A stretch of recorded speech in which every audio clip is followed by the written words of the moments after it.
Ο Όσιος Ιωάννης γεννήθηκε γύρω στο 1690 στη Μικρά Ρωσία από ευσεβείς γονείς και από μικρός ξεχώριζε για τη σεμνότητα και την πίστη του.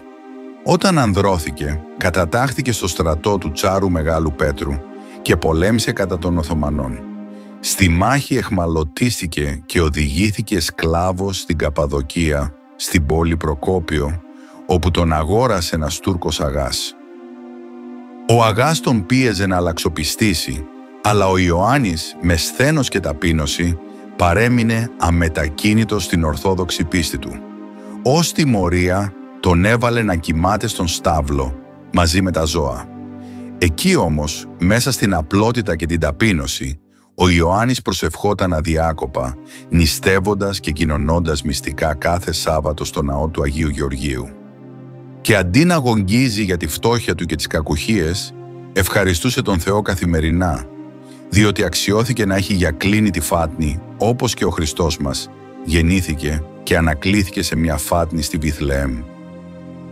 Ο Ιωάννης δούλευε ως υποκόμος στο στάβλο του αγά και ζούσε απλά. Κοιμόταν ανάμεσα στα ζώα, προσευχόταν ασταμάτητα και έκανε αυστηρές ασκήσεις νηστείας και προσευχής. Ο αγάς και η σύζυγός του, βλέποντας τη στάση και την ευλάβεια του Ιωάννη, τον σεβόταν και του πρόσφεραν ένα μικρό κελί, το οποίο όμως εκείνος αρνιόταν να δεχτεί. Με την ευλογία του Αγίου, ο Τούρκος ύπαρχος πλούτησε και έγινε ισχυρός. Όταν αποφάσισε να προσκυνήσει στη Μέκα, η σύζυγός του παρέθεσε τραπέζι στους συγγενείς για να ευχηθούν για την επιστροφή του. Ο Ιωάννης διακονούσε και όταν αναφέρθηκε πόσο θα χαιρόταν ο αγάς αν δοκίμαζε το αγαπημένο του πιλάφι, ο Ιωάννης ζήτησε ένα πιάτο, λέγοντας πως θα το στείλει στον αφέντη του στη Μέκα. Οι παρευρισκόμενοι γέλασαν, όμως η κυρά του έδωσε το φαγητό, νομίζοντας πως θα το φάει ο ίδιος ή θα το πήγαινε σε φτωχούς. Ο Ιωάννης πήγε στο στάβλο, προσευχήθηκε με πίστη και το πιάτο θαυματουργικά εξαφανίστηκε. Όταν είπε ότι το έστειλε στη Μέκα, όλοι τον κορόιδευαν. Λίγες μέρες μετά επέστρεψε ο αγάς φέρνοντας πίσω το ίδιο πιάτο. Είπε πως τη μέρα εκείνη, όταν γύρισε στο δωμάτιό του, βρήκε το πιάτο γεμάτο πιλάφι πάνω στο τραπέζι με το όνομά του χαραγμένο επάνω. Μη μπορώντας να εξηγήσει το θαύμα, το έφαγε με ευχαρίστηση και έφερε πίσω το πιάτο. Αυτό το θαύμα έκανε τον Όσιο γνωστό και σεβαστό σε όλη την περιοχή. Τα χρόνια περνούσαν και ο Όσιος Ιωάννης συνέχιζε την υπομονετική του πορεία στην πίστη, μέχρι που αρρώστησε βαριά.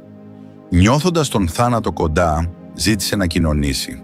Ο ιερέας, φοβούμενος τους Τούρκους, έκρυψε τη Θεία Κοινωνία μέσα σε ένα μήλο και τη μετέφερε κρυφά στον Ιωάννη. Μόλις κοινώνησε, παρέδωσε την ψυχή του στον Θεό που τόσο αγάπησε. Κοιμήθηκε το 1730 σε ηλικία περίπου 40 ετών. Το 1733 το άφθορο και ευωδιάζον λείψανο του Οσίου Ιωάννου μεταφέρθηκε αρχικά στο ναό του Αγίου Γεωργίου, κατόπιν στον Άγιο Βασίλειο και τελικά στο ναό που ανεγέρθηκε προς τιμήν του, όπου και τοποθετήθηκε σε Λάρνακα, προσελκύοντας πλήθος προσκυνητών και ασθενών. Το 1832, κατά την επανάσταση του Ιμπραήμ Πασά, ο Οσμάν Πασάς στάλθηκε από το Σουλτάνο με στρατό στο Προκόπι.